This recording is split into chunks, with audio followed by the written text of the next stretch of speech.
The crystal chandelier above the marble lobby cast bright white light across the polished floors as Simone Sterling watched her husband walk through the revolving doors with another woman's hand tucked into his arm. Her chest felt hollow. Her fingers gripped the edge of the mahogany reception desk until her knuckles went pale, but her face remained perfectly composed. Professional. Welcoming. The smile she'd practiced in the mirror that morning stayed fixed on her lips even as her world shattered into pieces sharp enough to draw blood. Gregory hadn't seen her yet. He was too busy laughing at something the woman beside him said, his head thrown back in that carefree way Simone hadn't witnessed in months. The woman was petite and blonde, wearing a dress too tight for a hotel check-in. She clung to Gregory's arm like a prize she'd won. Simone's phone buzzed in her pocket. A text from her assistant manager, "You don't have to do this. Let me handle check-in." But Simone needed to do this. She needed to look her husband in the eyes as he checked into the honeymoon suite. The suite she had designed herself when she opened this hotel 3 years ago. The suite with floor-to-ceiling windows overlooking the city, the marble bathroom with the rainfall shower, the king bed with Egyptian cotton sheets she'd personally selected. She typed back, "I'm fine. Stay in the office." Gregory finally noticed her and his footsteps faltered.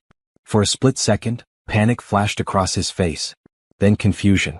His eyes darted from Simone to the elegant hotel lobby around them, trying to piece together why his wife stood behind the reception desk of the luxury hotel where he planned to spend a romantic weekend with his mistress. "Simone." His voice cracked. "What are you doing here?" The blonde woman looked between them, her perfectly shaped eyebrows drawing together. "You know her?" Simone let her smile widen, channeling every acting class she'd taken in college, every business presentation where she'd hidden nervousness behind confidence. "Good afternoon, sir. Welcome to the Sterling Grand Hotel. Do you have a reservation?" She watched recognition dawn on his face. The Sterling Grand. Her hotel. Her name on the building. Her business that she'd built from the ground up while he focused on his dental practice. The hotel empire he barely asked about because he was too busy with his own career to care about hers. We. Gregory stammered. "We have a reservation under Bennett," the blonde woman said, her tone sharp with suspicion. Gregory Bennett. Honeymoon suite. Simone's fingers flew across the keyboard. She pulled up the reservation, noting every detail. 2 nights. King bed. Champagne package. Couples massage. All charged to the credit card connected to her and Gregory's joint bank account. Of course Ms. Bethany. Bethany Foster. Miss Foster. I see your reservation right here. Simone printed out 2 key cards, her hand steady despite the storm raging inside her chest. "The honeymoon suite is our finest accommodation. You'll love the view." Gregory's face had gone pale. He opened his mouth, closed it, opened it again. "Simone, I can explain?" "Sir, there's nothing to explain. You're our guest." She slid the key cards across the desk along with a folder containing information about the hotel's amenities. "Checkout is at 11 a.m. on Sunday. We have a world-class spa on the 3rd floor, and our rooftop restaurant is open until midnight. Will you need help with your luggage?" Bethany grabbed the key cards, her eyes narrowing. "No, we're fine." "Wonderful. The elevators are to your right. Your suite is on the 10th floor, room 1047. Simone's smile never wavered. "I hope you enjoy your stay, sir." The way she said "sir" made Gregory flinch. He knew her well enough to hear the ice beneath the professional courtesy. But he didn't know her well enough anymore to understand the full extent of what was happening. "Simone," he tried again. "Is there anything else I can help you with?" She tilted her head, her dark curls cascading over her shoulder. She dressed carefully that morning in a burgundy dress that hugged her curves, wanting to look her absolute best when this moment arrived. Bethany tugged on Gregory's arm. "Come on. Let's go to the room." Simone watched them walk toward the elevators, Bethany's heels clicking against the marble, Gregory's shoulders tense with confusion and guilt. The elevator doors closed, taking them up to the suite she designed with Gregory in mind all those years ago, back when she thought their marriage meant something. Her assistant manager appeared beside her. "Are you okay?" "Not even close." Simone's smile finally cracked. "But I will be." She pulled out her phone and sent a text to her lawyer. "They're here. Everything is in motion." Then she sent another text to her private investigator. "Cameras are active. Start documentation." The reply came back immediately. "Already on it. You've got this." Simone looked up at the chandelier, blinking back tears that threatened to ruin her makeup. She'd spent 7 years building a life with Gregory. 7 years believing they were partners. 7 years while he apparently spent the last 8 months building a different life with someone else. But she'd spent 3 years building this hotel empire. She had 2 properties now with plans for a third. She had staff who respected her, guests who returned because of her attention to detail, and a business that thrived because she poured her heart into it. Gregory thought he was having a secret romantic weekend. He had no idea that every moment would be documented. Every dinner charged to the card she monitored. Every sweet word spoken in the hotel bar where her staff would overhear. Every kiss in the lobby captured by security cameras. He had no idea that while he was upstairs with Bethany, Simone would be downstairs preparing to dismantle the life he thought he could maintain while betraying her. Her phone buzzed. A photo from hotel security showed Gregory and Bethany entering the honeymoon suite, his arm around her waist. Simone saved the image to the growing folder of evidence. "Hope you enjoy your stay, sir," she whispered to the empty lobby. "Because by Sunday you'll have nothing left to enjoy." 7 days earlier, Simone had been happy. Or at least she thought she'd been happy. She sat at the kitchen island of their home, reviewing contracts for the new hotel property, when Gregory's tablet chimed with a message. He'd left it on the counter before heading upstairs for a shower. She normally wouldn't have looked, but the message preview made her pause. "Can't wait for our weekend getaway. I've been counting the days." The message was from someone labeled B with a heart emoji. Simone's stomach dropped. She picked up the tablet, her fingers trembling slightly. The screen unlocked easily because they'd always shared their passwords, trusted each other completely. She opened the messages. The first thing she saw was a photo. Bethany, the blonde dental assistant from Gregory's practice, wearing lingerie that left nothing to the imagination. Simone's breath caught in her throat. She scrolled up, reading months of messages. 8 months of "I love you," and "can't wait to see you," and explicit photos she couldn't unsee. 8 months of Gregory telling another woman the same sweet things he used to tell Simone before their conversations became nothing but logistics and schedules. The bathroom door opened upstairs. Gregory was finished with his shower. Simone's mind raced. She could confront him right now. Scream. Throw his tablet at the wall. Demand answers. But years of running her own business had taught her that emotional reactions led to poor outcomes. Strategy won battles. Evidence won wars. She grabbed her phone and started taking screenshots. Every message. Every photo. Every promise he made to Bethany about leaving his wife once the time was right. She created a hidden folder on her cloud storage and uploaded everything. "Hey babe, have you seen my tablet?" Gregory called from upstairs. "Kitchen counter," she called back, her voice surprisingly steady. She placed the tablet exactly where he'd left it and returned to her contracts, even though the words blurred on the page. Gregory came downstairs wearing sweatpants and a t-shirt, his hair still damp. He kissed the top of her head like he always did, like he was a faithful husband coming home to his loving wife. The casualness of his betrayal made Simone's blood run cold. "How was your day?" he asked, grabbing a beer from the fridge. "Productive. I'm looking at a property downtown for the third hotel." She kept her eyes on her papers, afraid he'd see the truth written across her face. "That's great." His tone was distracted. He was already looking at his tablet, probably reading Bethany's message. "How was work?" Simone asked. "Busy. You know how it is." He typed something on his tablet, smiling at whatever response he got. Simone watched him from the corner of her eye. This man she'd married at 23. This man she'd supported through dental school. This man who'd promised to build a life with her. "I'm going to bed early," she said. "Big day tomorrow." "Okay. I'll be up in a bit." She went upstairs and locked herself in the guest bathroom. Only then did she let the tears fall, silent and hot against her cheeks. She pressed a towel to her mouth to muffle the sounds of her breaking heart. 20 minutes later, she washed her face, applied eye cream to reduce the swelling, and went to bed. Gregory joined her an hour later, sliding under the covers like everything was normal. The next morning, Simone called her lawyer from her office at the hotel. Patricia Chin had handled the legal work for both of Simone's properties and was known for being ruthless in divorce cases. "I need to talk to you about something personal," Simone said. 2 hours later, she sat in Patricia's office, watching the lawyer review the screenshots on her tablet. "This is solid evidence of infidelity," Patricia said. "But we need more. Financial records showing he used marital assets for the affair will strengthen your case considerably." Simone pulled out a folder. "I went through our bank statements this morning. He's been using our joint account." She pointed to highlighted transactions. "Jewelry from Tiffany's. I never received any jewelry. Dinners at restaurants we've never been to together. A weekend trip to Napa Valley when he told me he was at a dental conference. Patricia nodded, making notes. How do you want to proceed? I want everything documented. I want him to face consequences. And I don't want to warn him that I know. Simone's voice was calm, but her hands shook slightly as she gripped her coffee cup. He has a reservation at the Sterling Grand next weekend with her. He doesn't know I own it. He thinks it's just some luxury hotel. You want to confront him there? I want to be there when he checks in. I want to serve him divorce papers during his romantic weekend. I want him to understand that his actions have destroyed everything. Patricia studied her for a long moment. I can have papers ready by Friday. But Simone, are you sure about this approach? It's going to be painful for you too.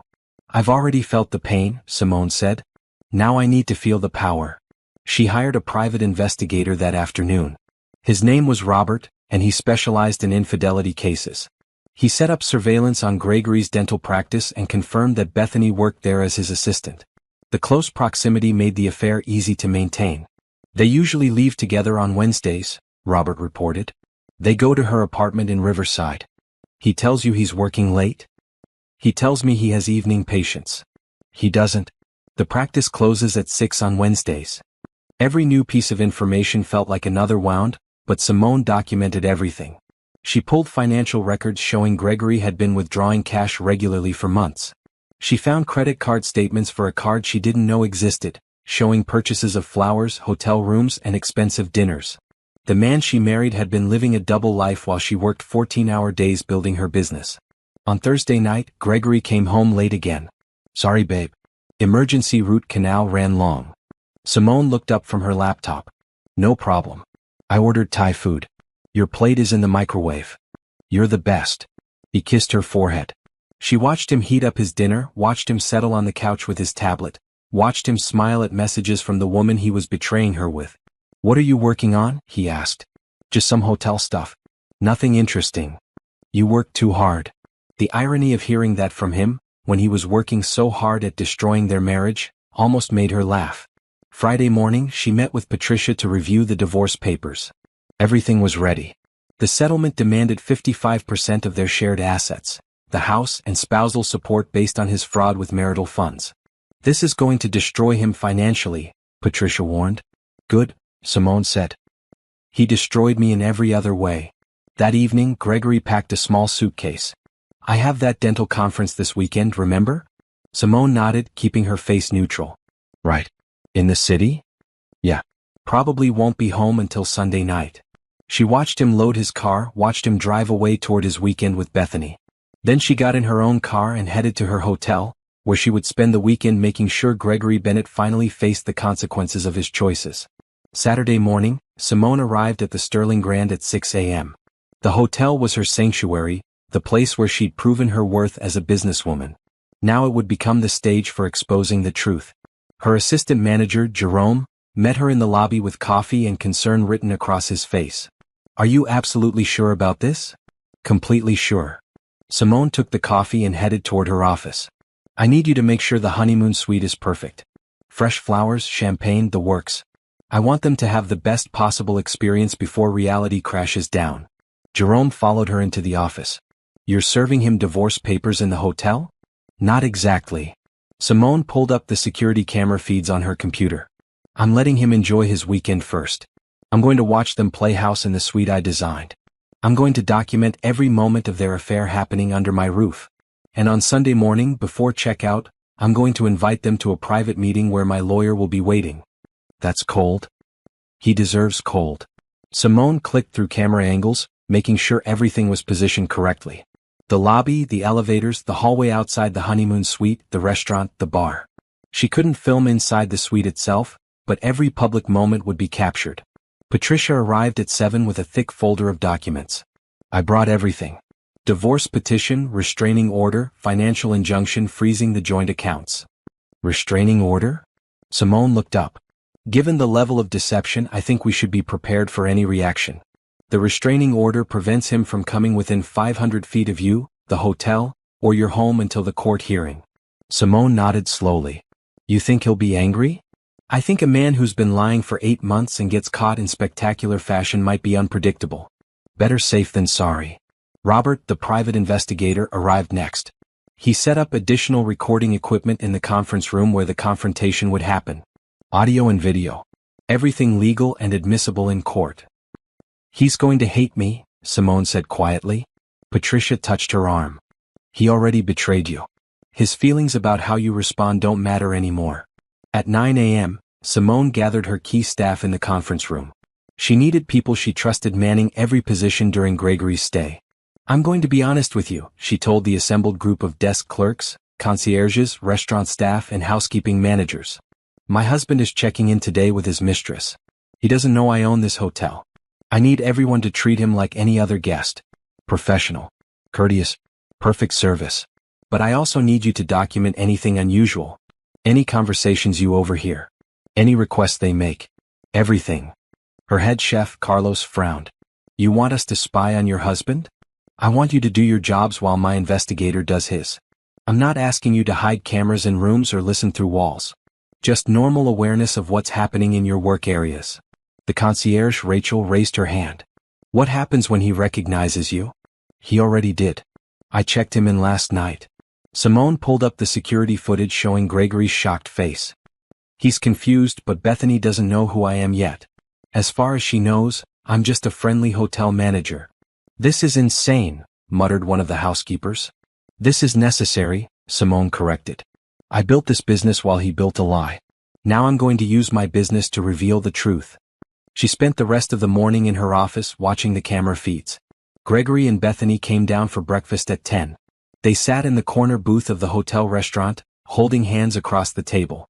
Simone watched Bethany lean in close, watched Gregory kiss her knuckles, watched them act like lovers without a care in the world.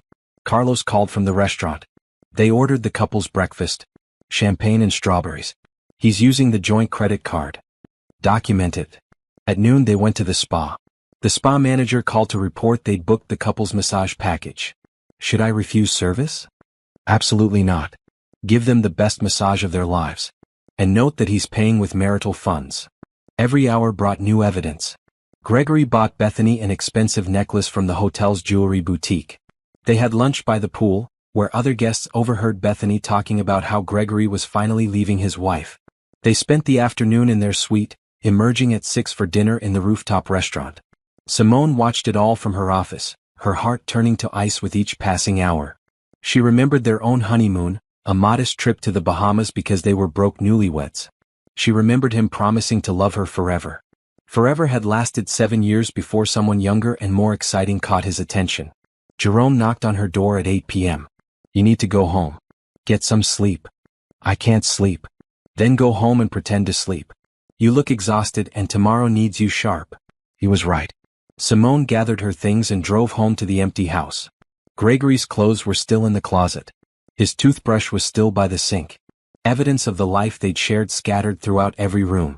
She poured herself a glass of wine and sat on the back patio, staring at the pool they'd installed last summer. Gregory had insisted they needed it for entertaining. Now she wondered if he just wanted it to impress Bethany. Her phone buzzed with photos from Robert. Gregory and Bethany kissing in the hotel bar. Gregory's hand on Bethany's thigh during dinner. Bethany's head on Gregory's shoulder as they walked through the lobby. Simone saved each image to her evidence folder. By the time she went to bed, that folder contained hundreds of files proving her husband's betrayal in excruciating detail.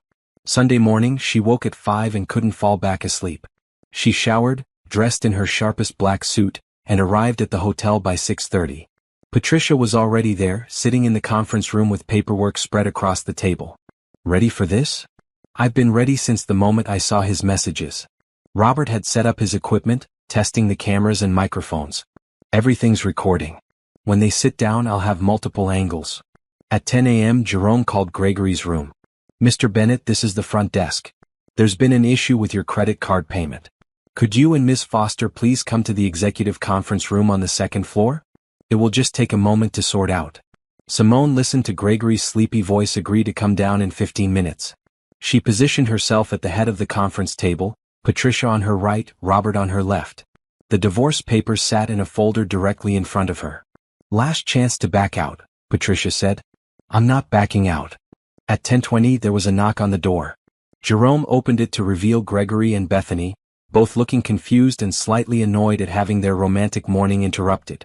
Then Gregory saw Simone sitting at the table in her business suit, flanked by a lawyer and an investigator, and the color drained from his face. "Have a seat," Simone said. "We need to talk about your stay." The moment stretched between them like a wire pulled tight, ready to snap. Gregory stood frozen in the doorway, his hands still on Bethany's back, his face shifting through expressions faster than Simone could catalog them. Fear, confusion, guilt. Bethany looked between them, her perfectly shaped eyebrows drawing together. "What's going on? Who are you people?" "Please sit down," Patricia said, gesturing to the chairs across from them. Gregory's mouth opened and closed. "Simone, what is this?" "This is a business meeting about your weekend stay at my hotel." Simone kept her voice level, professional. "Please sit." "Your hotel?" Bethany's voice rose. "Gregory, what is she talking about?" He still hadn't moved, still hadn't sat down. His eyes were locked on Simone, searching her face for something. Mercy, maybe. A sign that this was all a misunderstanding. "The Sterling Grand," Simone said. "My hotel. The one I've been building for 3 years while you were busy with evening patients who don't exist." Bethany's face went pale. "Gregory?" "Miss Foster, I'm Patricia Chen, Mrs. Bennett's attorney." Patricia slid a business card across the table. "And this is Robert Harris, private investigator. Please sit down. This will be easier if you're sitting." Bethany stumbled into a chair like her legs couldn't hold her anymore. Gregory followed slowly, each movement stiff and mechanical. Simone opened the folder in front of her. Inside were printed screenshots of text messages, bank statements highlighted in yellow, surveillance photos from the past 24 hours. She slid the stack across the table. "I discovered your affair 8 days ago," she said. "Since then I've documented everything. The messages on your tablet. The financial fraud. The lies about dental conferences and evening patients. This weekend at my hotel was just the final piece of evidence." Gregory's hands shook as he picked up the first photo. It showed him and Bethany kissing in the hotel bar last night. "You've been spying on us?" "I've been collecting evidence of infidelity and financial fraud." Patricia's voice was sharp. "There's a difference." Bethany flipped through the papers, her face getting paler with each page. "You screenshotted our private messages?" "I screenshotted messages sent on a tablet purchased with marital funds, about an affair conducted using marital funds, by a man who was lying to his wife." Simone leaned forward. "Nothing about your relationship with my husband was private when he was stealing from me to finance it. I didn't know he was married." Bethany's voice was barely a whisper. "You work at his dental practice. You've seen his wedding ring. You've heard him talk about his wife." Simone pulled out another photo, this one showing Gregory's left hand clearly displaying his gold wedding band. "Don't insult my intelligence by claiming ignorance." Bethany looked at Gregory, betrayal written across her face. "You said you were separated. You said the divorce was almost final." "Another lie," Simone said. "We were never separated. No divorce was in progress until right now." Patricia slid a thick document across the table. "Petition for dissolution of marriage, filed this morning. You'll be served officially on Monday, Mr. Bennett, but I thought you might appreciate a preview." Gregory finally found his voice. "Simone, please. Can we talk about this privately?" "No. I can explain." "I don't want your explanations. I want you to read the settlement terms." His hands trembled as he picked up the divorce papers. Simone watched him scan the pages, watched the reality of his situation sink in. "You're asking for 55% of our assets?" His voice cracked. "I'm taking 55% because you committed financial fraud. The rest of the terms are detailed in the document. The house is mine. The car is mine. You'll pay spousal support based on the amount you stole from our joint account to fund your affair." "Stole? It was our money." "That you spent on another woman without my knowledge or consent." Patricia tapped the highlighted bank statements. "That's fraud, Mr. Bennett. You're lucky we're pursuing civil remedies instead of criminal charges." Bethany stood up suddenly, her chair scraping against the floor. "I can't be part of this. This is crazy." "Gregory, you said." "Sit down, Miss Foster." Robert's voice was quiet but firm. "We're not finished. You can't keep me here." "You're right, we can't. But you should know that your employer received a detailed report this morning about your relationship with a married colleague. I believe Dr. Thompson has strict policies about professional conduct." Bethany's face went white. "You sent evidence to my boss?" I sent facts to the owner of a business where an employee was engaged in an inappropriate relationship with a married co-worker. Simone stood up, walking around the table to face them directly. What happens next is between you and Dr. Thompson. You can't do this. Bethany's voice shook. I already did. Gregory finally seemed to wake up from his shock. He stood, his chair falling backward. Simone, this is insane. You can't just destroy our lives because you're hurt. I'm not destroying anything, Gregory. You did that when you started sleeping with your dental assistant 8 months ago. Simone's voice stayed calm, but steel ran through every word. I'm just making sure there are consequences for your choices. We can work this out. Marriage counseling. I'll end things with Bethany. We can fix this. No. Simone, please. I love you. I made a mistake. You made hundreds of mistakes over 8 months. You planned this weekend getaway.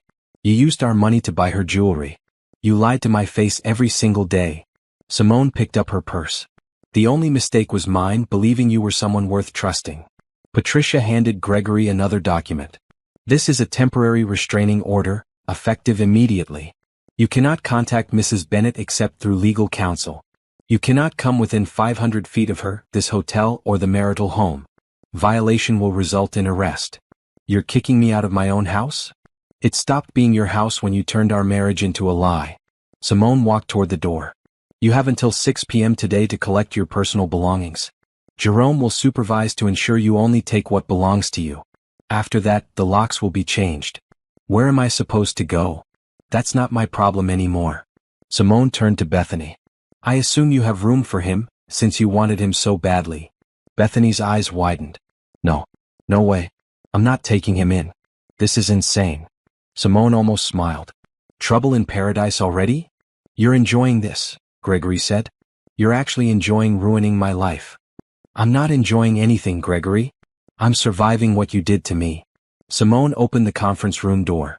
The divorce will proceed whether you sign the papers or not. Fight it if you want, but Patricia assures me the evidence makes this an open and shut case. You'll lose and it will cost you even more in legal fees. I need time to think. You had 8 months to think. Time's up. Simone looked at Jerome. Please escort Mr. Bennett and Miss Foster out of the building. Their checkout has been processed. Make sure they don't return to the room. Yes, ma'am. As Jerome moved toward them, Gregory made one last attempt. Simone, I'm sorry.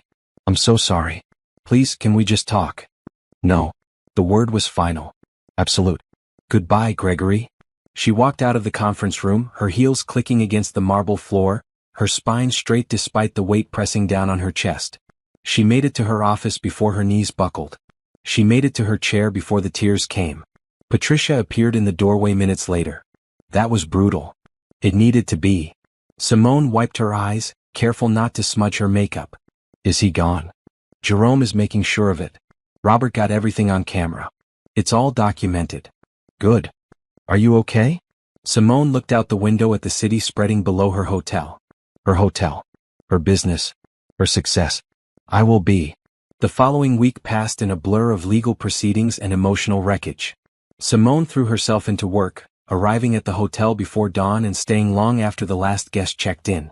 If she kept moving, kept working, she didn't have to feel the emptiness of her home or the weight of her failed marriage. Patricia called daily with updates. Gregory had hired a lawyer, someone from a mid-tier firm who specialized in reasonable settlements. His strategy was apparently to paint Simone as vengeful and unreasonable, to argue that her emotional response to his affair was clouding her judgment. He's arguing you're being vindictive, Patricia said on Wednesday afternoon. I'm being thorough. Simone reviewed financial statements from the last 2 years, highlighting every suspicious charge. Did he sign the papers? Not yet. He's asking for mediation. No. Simone, think about this. Mediation could resolve things faster. No mediation. No negotiation. He stole from me and lied to me for 8 months. I'm not sitting in a room with him pretending we can find middle ground. Patricia was quiet for a moment. Okay. I'll tell his lawyer we're proceeding with litigation. Friday morning, Simone received an email from Dr. Thompson, the owner of Gregory's dental practice. She'd worked with him years ago on a charity event, back when she still attended Gregory's work functions. Mrs. Bennett, I want you to know that after reviewing the evidence you provided, I've terminated Miss Foster's employment. Additionally, I've discussed the situation with Dr. Bennett. While I cannot terminate a partner in the practice, I have made it clear that his behavior was unacceptable and has damaged the reputation of our business. I'm deeply sorry for any role our practice played in facilitating this situation. Simone read the email twice, feeling a grim satisfaction. Bethany had lost her job. Gregory was facing professional consequences. The truth was coming out. Her phone rang. Jerome's name flashed on the screen. "What's wrong?" she asked, because calls from the hotel at 7 a.m. meant problems. "Gregory is in the lobby." Simone's stomach dropped. "What?" "He showed up 10 minutes ago demanding to see you. I reminded him about the restraining order, but he says he just wants to talk. He's sitting in the lobby refusing to leave. Call the police." "Are you sure? It'll be public messy?" "He's violating a court order. Call the police." Simone grabbed her keys and headed for the door. "I'm coming in." She arrived at the hotel 20 minutes later to find 2 police officers talking to Gregory in the lobby. Guests stood at a distance, watching the scene unfold. Gregory's face was red, his voice raised. "She's my wife. I have a right to talk to her." "Sir, you have a restraining order," one officer said. "You need to leave the premises immediately." "I just want 5 minutes." 5 minutes to explain." Simone walked into the lobby and Gregory's eyes locked on her. "Simone, please just listen." "Officers, thank you for coming." She kept her distance, staying well beyond the 500-foot boundary specified in the restraining order. "I want to press charges for violation of the protective order." Gregory's face crumpled. "You'd have me arrested?" "You were arrested the moment you walked into my hotel knowing you weren't allowed to be here." The officers moved toward Gregory and he backed away. "This is insane. I'm your husband. You're my ex-husband. And you're trespassing." Simone nodded to the officers. "Please remove him." They guided Gregory toward the door, his voice rising in desperation. "I lost everything because of you. My job, my home, my life. You destroyed everything." "You destroyed everything," Simone called after him. "I just made sure there were consequences." She watched the police car pull away, Gregory in the back seat, still yelling things she couldn't hear through the glass. Guests whispered around her, phones out recording the scene. Jerome appeared at her side. "That's going to be all over social media." "I know." Simone turned toward her office. "Make sure we issue a statement. Something about prioritizing guest safety and enforcing legal protections." "Already drafted it." By lunchtime, the video of Gregory being escorted out of the Sterling Grand by police had been viewed 50,000 times on various platforms. The comments ranged from supportive to curious to cruel, but Simone refused to read them. She had Patricia's team monitoring everything, documenting anything that might be useful in court. Patricia called it too. "The restraining order violation helps our case significantly." His lawyer is backpedaling hard, saying Gregory was emotionally distraught and not thinking clearly. Is that supposed to be an excuse? They're trying to paint him as the victim. Heartbroken husband making poor choices. "He made poor choices for 8 months before I caught him." "I know. And the judge will know too once we present all the evidence." That evening, Simone sat in her empty house with a glass of wine, scrolling through the paperwork that had become her life. Bank statements, phone records, screenshots, a marriage reduced to evidence exhibits. Her best friend Rhonda called, her voice sharp with concern. "I saw the video. Are you okay?" "I'm fine." "You had your husband arrested." "I had a man who violated a restraining order arrested." "There's a difference." Simone took a sip of wine. "He knew he couldn't come to the hotel. He chose to anyway." "He's falling apart, Simone. Everyone's talking about it." "His partners forced him to take a leave of absence." "Bethany left town entirely." "Good. Good." "Simone, you used to love him." "I used to love who I thought he was. Turns out that person never existed." Simone set down her wine glass. "He cheated on me for 8 months, Rhonda. He stole our money to buy jewelry and trips for another woman. He lied to my face every single day. I'm not going to feel sorry for him because his choices finally caught up with him." Rhonda was quiet for a moment. "You've changed." I woke up. "There's a difference." After they hung up, Simone sat in the silence of her home, thinking about the woman she'd been 2 weeks ago. Naive. Trusting. Willing to overlook the distance between her and Gregory because she was too busy building her business to notice her marriage crumbling. That woman was gone. In her place was someone harder, colder, less willing to accept excuses or explanations. She picked up her phone and texted Patricia. "No settlement. No mediation. We go to court and we win." The reply came back immediately, understood. Prepare for war. The divorce proceedings moved through the court system with brutal efficiency. Gregory's lawyer tried every tactic to delay or reduce the settlement, but Patricia demolished each argument with evidence so comprehensive that even the judge seemed impressed. 2 months after that confrontation in the hotel conference room, Simone sat in family court listening to Gregory's lawyer argue that the settlement was unfair. Your Honor, my client made a mistake, but Mrs. Bennett's response has been disproportionate and vindictive. She's seeking to financially destroy a man who served his community as a respected dentist for years. Patricia stood, her expression calm. Your Honor, the evidence shows Mr. Bennett committed systematic financial fraud over an 8-month period. He used marital assets without his wife's knowledge to finance an extramarital affair. The settlement reflects the damage done, not vindictiveness. The judge reviewed the documents in front of him. Mr. Bennett, you used joint account funds to purchase expensive gifts for another woman? Gregory's lawyer answered quickly. Gifts purchased with money he earned. From a joint account, which legally required both parties' consent for large expenditures. The judge looked at Gregory directly. Did you inform your wife about these purchases? Gregory shifted in his seat. No, Your Honor. Did you inform her about the affair? No, Your Honor. Did you inform her you were using marital assets to fund romantic getaways with your coworker? Your Honor, I made mistakes, but... Yes or no, Mr. Bennett? No. The judge set down his pen. Then Mrs. Bennett's settlement terms seem entirely reasonable given the circumstances. Petition granted. 55% of marital assets to Mrs. Bennett, the house, the primary vehicle, and spousal support payments of $3,000 per month for 18 months. Gregory's face went pale. Your Honor, I can't afford. You should have considered that before committing fraud. The judge signed the order. We're adjourned. Outside the courtroom, Patricia touched Simone's arm. That's it. You're officially divorced. Simone felt nothing. No relief, no satisfaction. Just emptiness where her marriage used to be. Gregory caught up with them in the parking garage. Simone, wait. Don't. Patricia stepped between them. The restraining order is still in effect. I just want to say I'm sorry. Simone looked at him across the space Patricia had created. He looked terrible. His suit was wrinkled, his face drawn and tired. She remembered him on their wedding day, young and hopeful and promising to love her forever. You're sorry you got caught, she said. Not sorry you did it. That's not true. I never meant to hurt you. You just meant to lie to me for as long as you could get away with it. Simone unlocked her car. Goodbye, Gregory. She drove back to the hotel, her hands steady on the wheel, her mind already moving to the next task. The third hotel property was ready for final inspections. She had meetings with contractors, designers, staff interviews. Life moved forward whether her heart was ready or not. Jerome met her in the lobby. How did it go? It's done. Divorce is final. How do you feel? Simone considered the question. Free. Exhausted. Empty. All of it at once. You need a break. I need to work.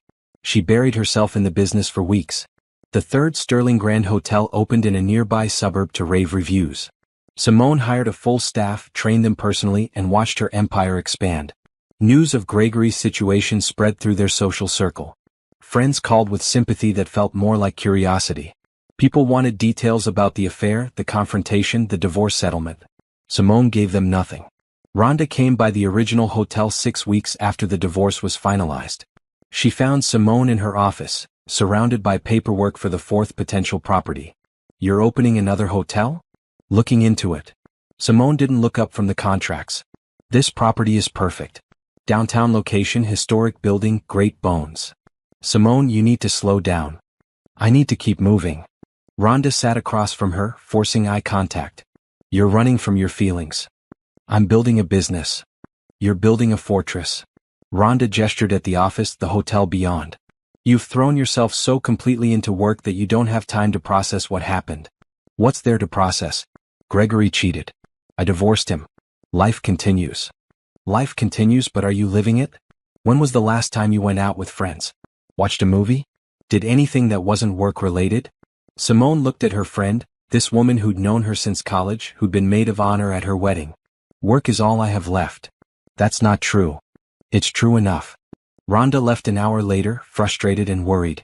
Simone returned to her contracts. losing herself in numbers and projections until the pain of her personal life faded into background noise. 3 months post-divorce, she ran into Bethany at a coffee shop downtown. The encounter was accidental, both women reaching for the same table before recognizing each other. Bethany looked different. Thinner, tired, her hair pulled back in a simple ponytail instead of the styled waves from that weekend at the hotel. "I don't want any trouble," Bethany said quickly. "Neither do I." Simone picked up her coffee. "I was just leaving." "Wait." Bethany's voice stopped her. "I wanted to say I'm sorry. For everything." Simone turned back. "Okay. I know you don't believe me, but I really didn't know he was still married. He showed me texts from you that he'd fabricated, made it look like you were agreeing to divorce. I thought I was dating a separated man working through a difficult split. He lied to both of us then. I lost my job because of it. Had to move back in with my parents. Can't find work in the dental field anymore." Bethany looked down at her coffee. "I'm not asking for sympathy. I just wanted you to know I'm sorry I was part of hurting you." Simone studied the woman who'd helped destroy her marriage. She looked for anger, for satisfaction at Bethany's suffering, but found only exhaustion. "I hope you figure things out," Simone said finally. "You too." Simone left the coffee shop and went back to work, adding Bethany to the growing list of people from her old life who no longer mattered. That night, alone in her house, she allowed herself to cry for the first time in weeks. Not for Gregory or the marriage. For the woman she used to be, who believed in happy endings and forever promises. That woman was gone, and Simone mourned her loss. But mourning came anyway, as it always did. And with it, plans for the fourth hotel, meetings with investors, and a business that needed her focus more than her heart needed healing. She could grieve later. Right now, she had an empire to build. 6 months after the divorce, Simone's life had settled into a new rhythm. She woke early, worked late, and built her business with single-minded determination. The Sterling Grand hotels were becoming a brand people recognized, associated with luxury service and attention to detail. She didn't think about Gregory anymore. Or at least she tried not to. Then Jerome called her one Tuesday afternoon with news that cracked her carefully maintained composure. "You're not going to believe this. Gregory's here." Simone looked up from her laptop. "At the hotel?" "At the lobby bar. He's 3 drinks in and getting louder. Call security. Have him removed for violating the restraining order." The restraining order expired last month, remember? It was only for 6 months. Simone had forgotten. She'd been so focused on work that she'd lost track of the legal timeline. "Fine. I'll handle it." She found Gregory at the corner of the lobby bar, nursing what looked like whiskey. He'd aged in 6 months. New lines around his eyes, gray threading through his hair, weight loss that made his suit hang loose on his frame. "You look terrible," she said, sitting on the bar stool beside him before she could second-guess the decision. He laughed bitterly. "Nice to see you too. What are you doing here, Gregory?" "Having a drink in a public bar. That's still legal, isn't it? Or did you get a law passed against that too?" The bartender looked at Simone questioningly. She shook her head slightly. "Let Gregory talk. Let him get whatever poison he came here to spill out of his system." "How's life treating you?" Gregory asked, signaling for another drink. "I'm fine." "Right. More than fine. I saw the article about your 4th hotel. Sterling Grand Empire expanding across the state. Must be nice. Must be nice to have built something successful through hard work instead of lies?" Gregory flinched. "I deserve that. You deserve a lot more than that." He drained his glass. "My practice partnership ended last month. Dr. Thompson bought me out. Said my presence was bad for business after everything that happened." Simone felt a flicker of something. Not sympathy exactly, but awareness that his life had imploded as thoroughly as their marriage. "I'm sorry your choices had consequences." "Right. My choices." He turned to face her fully. "Did you know Bethany left the state? Moved to Oregon to start over where nobody knew about the affair." "I don't care what Bethany did." "Of course you don't. You got your revenge. Everyone else can suffer as long as you're okay." Simone's jaw tightened. "I didn't create this situation, Gregory. I responded to it. There's a difference. You destroyed my life. You destroyed your life when you started sleeping with your assistant. I just made sure there were consequences."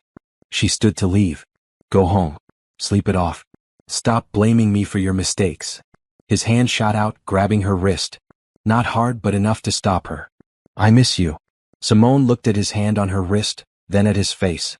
For a moment she saw the man she'd married. The one who'd carried her over the threshold of their first apartment. The one who'd held her hand during her father's funeral. Then she remembered the screenshots on his tablet. The jewelry he'd bought Bethany with their money. The weekend in the honeymoon suite she'd designed. She pulled her wrist free. You missed the life you had. The wife who didn't know you were a liar. The convenient marriage that let you play house while having an affair. She picked up her purse. That version of me doesn't exist anymore. Simone. Don't come back here, Gregory. Not to drink, not to talk, not to reminisce. Move on with your life and let me move on with mine. She walked away before he could respond, her heart pounding but her steps steady. Jerome intercepted her near the elevator. You okay? I'm fine. Make sure he gets a cab home. I don't want him driving drunk. You still care about him. I care about not having his death on my conscience. There's a difference. 2 weeks later, Rhonda called with more news about Gregory's downward spiral. He sold the condo. The one he moved into after you kept the house. Why are you telling me this? Because he's broke, Simone. The spousal support payments, the settlement, losing his partnership. He's drowning financially. Again, why are you telling me? Because I think you should know that your revenge worked. He's suffering. Simone was quiet for a long moment. I didn't want revenge. I wanted justice. I wanted him to face consequences for his actions. That's not the same thing. Isn't it? No.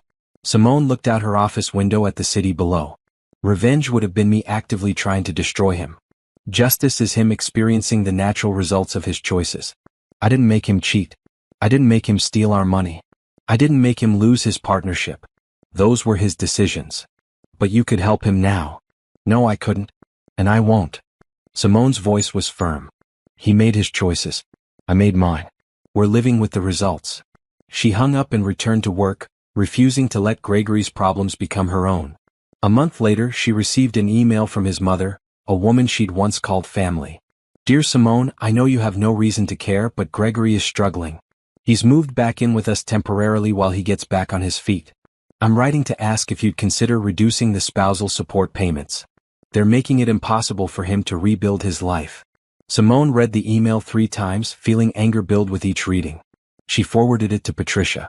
The reply came within an hour. Absolutely not. The support payments were court-ordered based on his fraud. He can petition the court for a modification if his circumstances have changed, but you're under no obligation to reduce anything. Simone wrote back to Gregory's mother. The support payments were determined by a judge based on evidence of financial fraud. If Gregory's circumstances have changed, he can petition the court. I will not be making any voluntary modifications. She sent the email and blocked the address. Gregory's family was no longer her problem. As summer turned to fall, Simone heard occasional updates through mutual friends. Gregory had found work at a small dental office in the suburbs, making a fraction of what he used to earn. He was living with his parents, driving a used car, rebuilding his life one day at a time. Good, Simone thought. Let him rebuild. Let him understand what it meant to start over with nothing. She was doing the same after all. Starting over. Building something new from the ruins of what she thought her life would be. The difference was that she was building an empire while he was scrambling for survival. And she felt no guilt about that whatsoever. 1 year after the divorce, Simone stood in the lobby of her 4th hotel, watching staff prepare for the grand opening. The building had been a historic bank, carefully restored to preserve its architectural beauty while adding modern luxury. It's gorgeous, Jerome said beside her, his eyes tracking the cleaning crew polishing marble columns. It's perfect. Simone adjusted a flower arrangement on the reception desk. Everything has to be perfect. The grand opening was scheduled for Friday night. Investors, local media, business leaders, everyone who mattered in the hospitality industry would be there. This hotel was her statement piece, the one that would cement the Sterling Grand as a major player in the regional market. She'd poured everything into it. Her time, her energy, her entire focus for the past 6 months. The hotel was more than a business venture. It was proof that she'd survived what Gregory did to her and emerged stronger. Thursday afternoon, she met with her therapist for her weekly session. Dr. Martinez had been helping her process the divorce and its aftermath, pushing Simone to confront emotions she'd rather bury in spreadsheets and architectural plans. You seem energized, Dr. Martinez said. The opening is going well? Everything's on schedule. How are you feeling about it? Excited? Nervous? Proud? That's good. And personally? How are you doing? Simone shifted in her chair. Fine. Simone. I'm fine. I'm working. I'm building my business. I'm moving forward. You're still working 70-hour weeks. That's what it takes to be successful. Dr. Martinez leaned forward. Or it's what it takes to avoid dealing with your feelings about what happened. I've dealt with my feelings. Gregory cheated, I divorced him, I'm moving on. Have you dated anyone since the divorce? Simone laughed. Who has time for dating? You make time for what matters to you. Work matters to me. And relationships. Connection? Love. Simone was quiet for a long moment. I don't trust that anymore. Trust in general or trust in romantic relationships? Both. Either. I don't know. She looked down at her hands. Gregory was my college boyfriend. We got married young, built a life together. I thought I knew him. I thought I could trust him. And I was completely wrong. One person's betrayal doesn't mean everyone will betray you. Maybe not. But it means I can't trust my own judgment about people. If I couldn't see Gregory's lies when I was married to him, how would I see anyone else's? Dr. Martinez made a note. So you're choosing to be alone rather than risk being hurt again. I'm choosing to focus on what I can control. The session ended with Dr. Martinez assigning homework. Attend one social event that wasn't work-related. Make one genuine connection with someone new.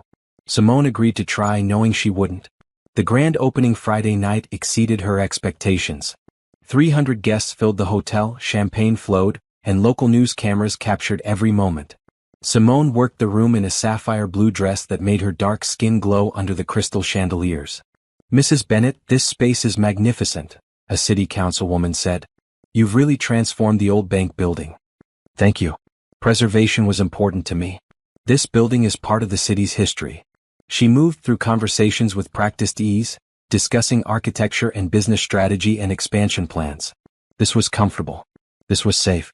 Business relationships had clear boundaries and expectations. Near midnight, as the party wound down, Simone found herself alone on the rooftop terrace overlooking the city. The cool night air felt good after hours in the crowded ballroom. Impressive party.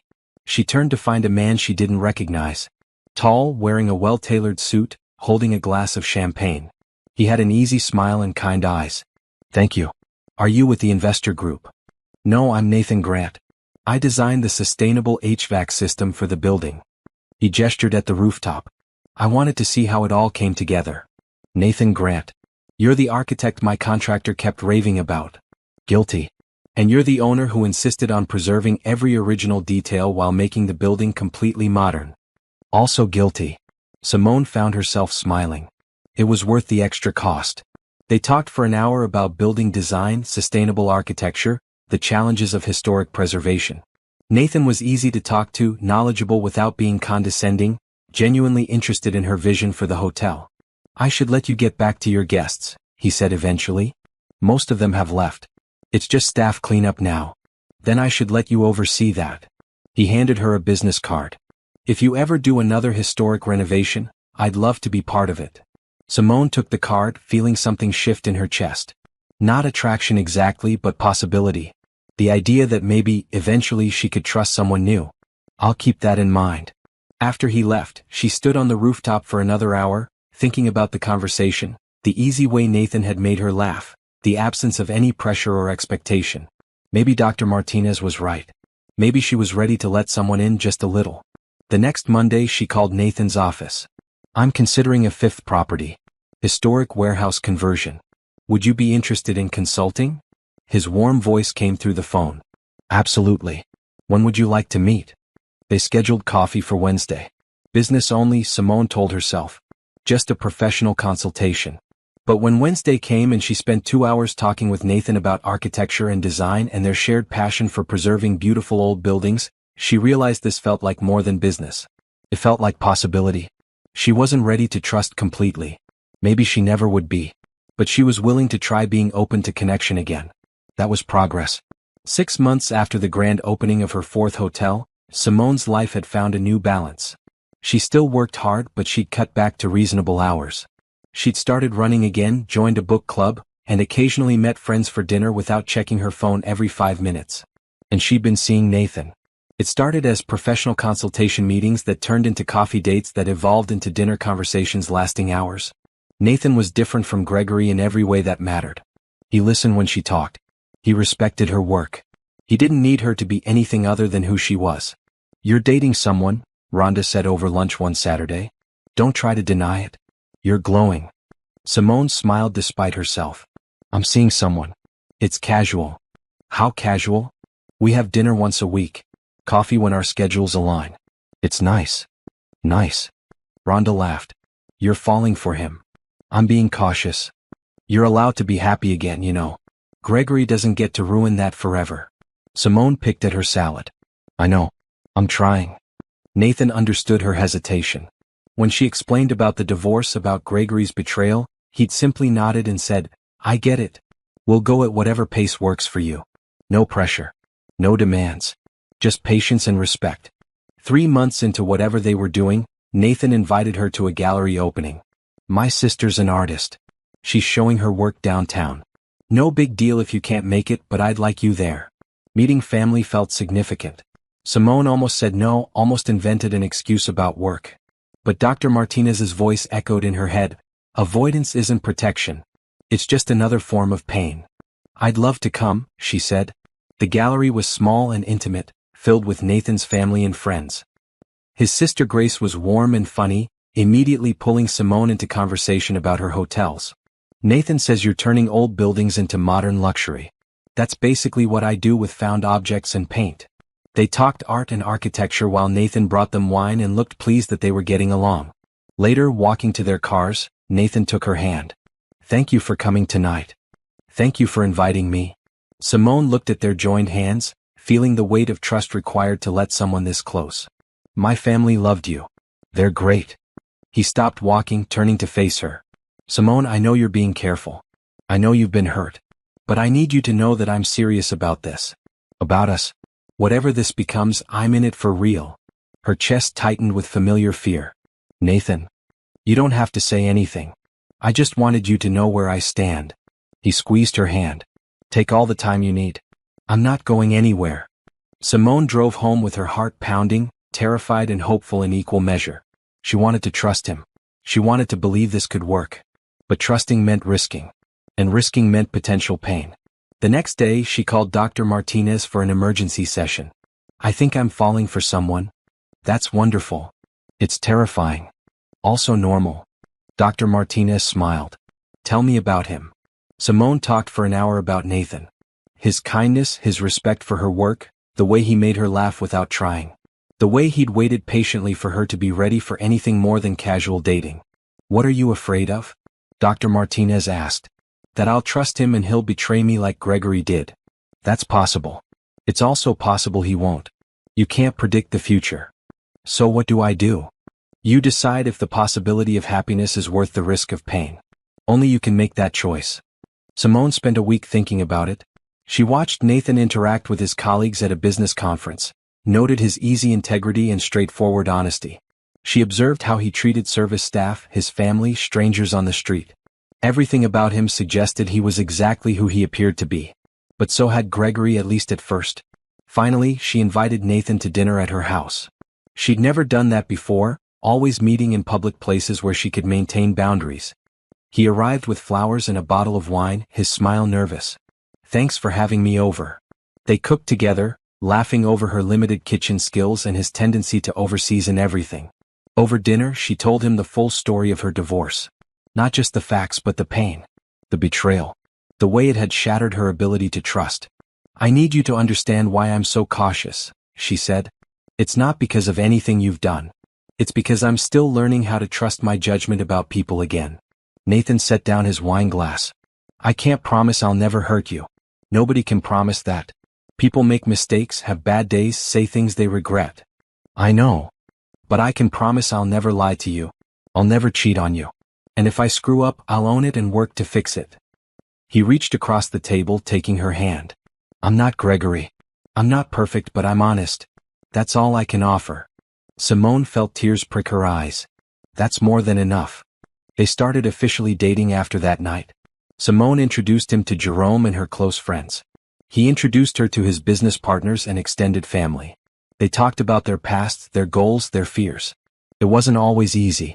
Simone had moments of panic, times when her trust issues flared up over nothing.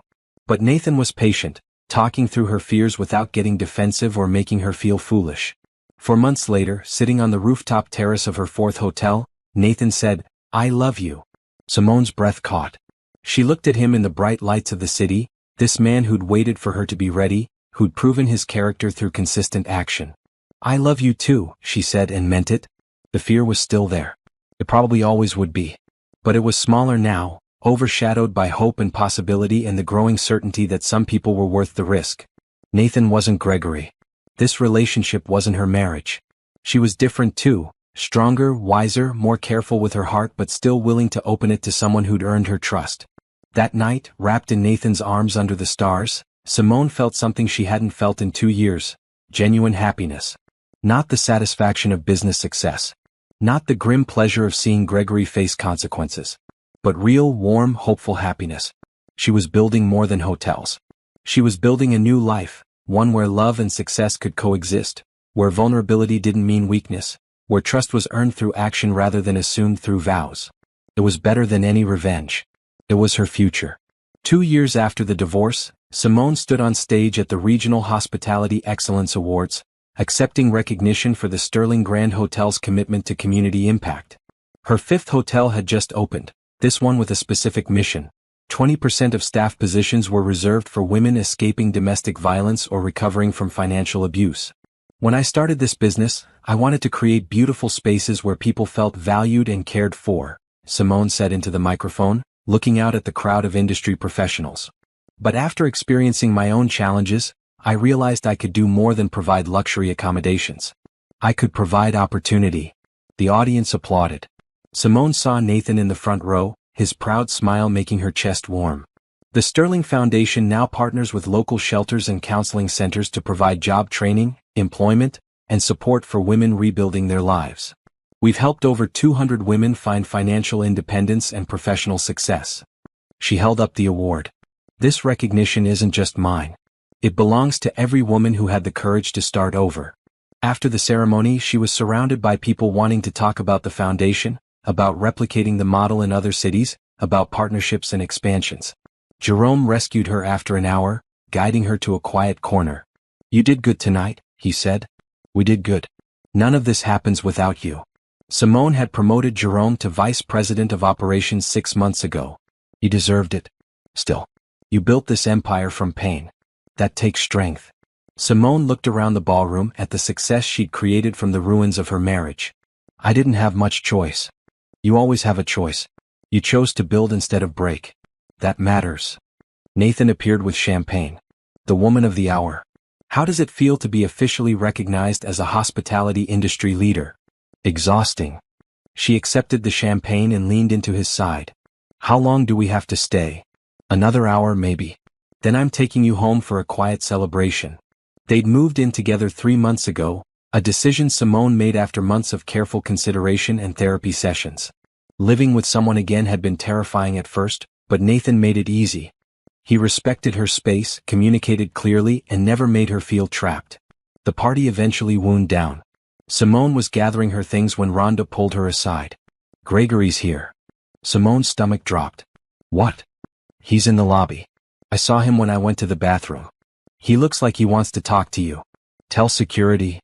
No restraining order anymore, remember? He's allowed to be here." Simone took a deep breath. "Okay. I'll deal with it." Nathan started to follow, but she shook her head. "I need to do this alone." She found Gregory standing near the hotel entrance, looking uncomfortable in a suit that had seen better days. He was thinner than when she'd last seen him, his hair grayer, new lines around his eyes. "Simone." He straightened when he saw her. "Congratulations on your award." "What are you doing here?" "I saw the announcement in the business section. I wanted to, I don't know, see you succeed, I guess." They stood in awkward silence for a moment. Simone studied the man she'd once loved, trying to find any residual feeling. Anger. Pain. Even hatred. There was nothing. He was just a stranger wearing a familiar face. "You've done well for yourself," Gregory said. 5 hotels. The foundation. You're everywhere in the business news. "I work hard. You always did." He shifted his weight. "I'm back working full-time now. Small practice, but it's mine. Slowly rebuilding." "Good for you." "I'm sorry, Simone. I know I've said it before, but I need you to know. I'm truly sorry for what I did to you. Simone looked at him and saw genuine regret. Maybe he meant it. Maybe time and consequences had actually taught him something. Okay, she said. That's it? Just okay? What do you want me to say, Gregory? You apologized. I heard you. But your apology doesn't undo what you did, and it doesn't change anything between us. I know. I just hoped. He trailed off. Never mind. Hoped what? That maybe someday we could be friends. Or at least not enemies. Simone considered this. We're not enemies. We're nothing to each other. You're part of my past, a chapter that's closed. I don't hate you anymore. I don't think about you at all. He flinched but nodded. I deserve that. You deserve a lot of things. But mostly you deserve to move on with your life and let me move on with mine. Nathan appeared at her side, his hand finding hers. Everything okay? Everything's fine. Simone looked at Gregory one last time. Goodbye, Gregory. I hope you find what you're looking for. She walked away with Nathan, leaving Gregory standing alone in the hotel lobby. She didn't look back. You okay? Nathan asked in the car. I'm perfect. And she meant it. The next morning, Simone woke up in Nathan's arms in the home they'd built together. Sunlight streamed through the windows. She could hear birds outside, the distant sound of traffic, the quiet breathing of the man she loved. Her phone buzzed with messages. Congratulations on the award. Interview requests. Meeting confirmations for the foundation. She had a business to run. Women to help. A partner who loved and respected her. A future filled with possibility. Gregory was right about one thing. She'd done well for herself. But it wasn't luck or accident. It was the result of choosing to build something meaningful from pain. She thought about the woman she'd been 2 years ago, standing in that hotel lobby watching her husband check in with another woman. That woman had been devastated, heartbroken, lost. She transformed into someone stronger. Someone who knew her worth. Someone who'd turned betrayal into a mission to help other women find their strength. 3 months later, Simone opened her 6th hotel in partnership with a national foundation supporting women's economic independence. She stood at the grand opening beside Nathan, Jerome, and dozens of women whose lives had been changed by her foundation's work. A reporter asked her about success and revenge and overcoming betrayal. It was never about revenge, Simone said. It was about refusing to let someone else's choices define my future. My ex-husband thought he could have everything, a wife at home and a girlfriend on the side. Instead, he lost everything while I built an empire. So you're saying the best revenge is success? Simone smiled. I'm saying there's no revenge better than living well and lifting others up while you do it. I didn't destroy my ex-husband's life. His own choices did that. I just made sure mine didn't end with his betrayal. That night, at the celebration dinner, Nathan proposed. It was simple and perfect, just the two of them on the rooftop terrace where they'd first talked about sustainable architecture and historic preservation. I know you're careful about trust, he said, kneeling with a ring that caught the city lights. I know you've been hurt. But I love you and I want to build a life with you. Not despite your past, but with full knowledge and respect for everything you've survived. Simone looked at the ring, at the man offering it, at the city spread out below them. She thought about the journey from betrayal to strength, from heartbreak to hope. Yes, she said. Absolutely yes. 6 months later, they married in a small ceremony at her first hotel, surrounded by the people who mattered. Jerome stood as her person of honor. Nathan's sister was his best woman. There was no white dress or big production. Just two people who'd found each other and chosen to build something real together. As she danced with Nathan at the reception, Simone caught sight of herself in one of the lobby mirrors. The woman looking back was confident, successful, deeply loved. That woman had been forged in fire and had emerged stronger. That woman had turned pain into purpose. That woman had won by refusing to be broken. Somewhere across the city, Gregory was probably living his small life, dealing with the consequences of his choices. Simone didn't think about him anymore. She was too busy being happy. And that was the greatest victory of all.